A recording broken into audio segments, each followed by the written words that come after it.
Nag-defrost ko og tiger prawn guys kadali kay na ako'y time magluto. Dira. Mo ni akong sudanon karong taod-taod. Nya isda pod.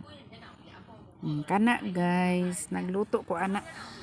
Ang akong gibutang ana kay rice flour o kanang insana isa ka buok itlog. Tangan akong black pepper powder, asin og magic sadap diri sa Malaysia. Kung sa Pilipinas pa magic sarap, diri kay magic sadap. Kuan ka ng seasoning.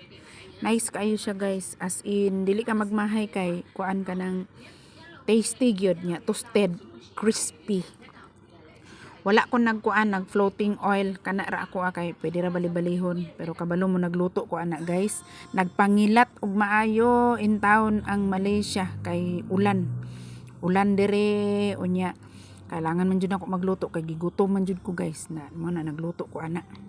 Kay kailangan ako jud mo kaon kay nag-take ko og tambal nya ngita ta og kuan ba kanang appetizer. So one of my favorites dish kaning kuan jud kaning tiger prawn. Even 1 kg ganahan kay kuan ni mukbang guys ang tiger prawn paborito jud nako kay ni guys. Adobohon pud ni siya or gataan ganahan kaayo ko guys as in. Basta tiger prawn na istoryahan, lami gid ni siya guys.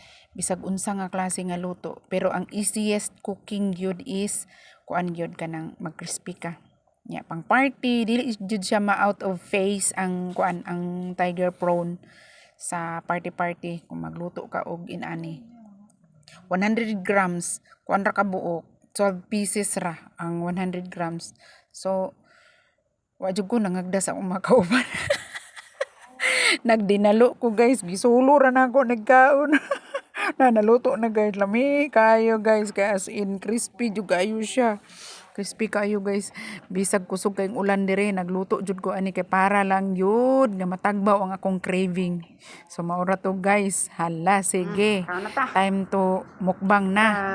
Akong giluto guys. Toasted pa manoon. Magkamay lang ta, kamayan. Kamayan kay mao may naandan sa Pinoy, lami man gud magkinamot ang kaon guys. Ma-feel gid nimo ba? Magpanit pagid sa udang. Lord, kang kikukan ang uda, miresi. Ka mag-inom pa kong tambal. Ketchup again. Ketchup. Ayan, naon ta guys. Mo ni ang ato ang bisyo diri basta way customer. Magkalingaw og habhab. Wala. Salamat ning grasya Ginoo. Salamat guys. Thank you for watching. Mga unta ninyo, isahang ulam lang ni. Salamat Lord sa imong grasya panalangin dalay ikaw God sa ngalan ni Jesus.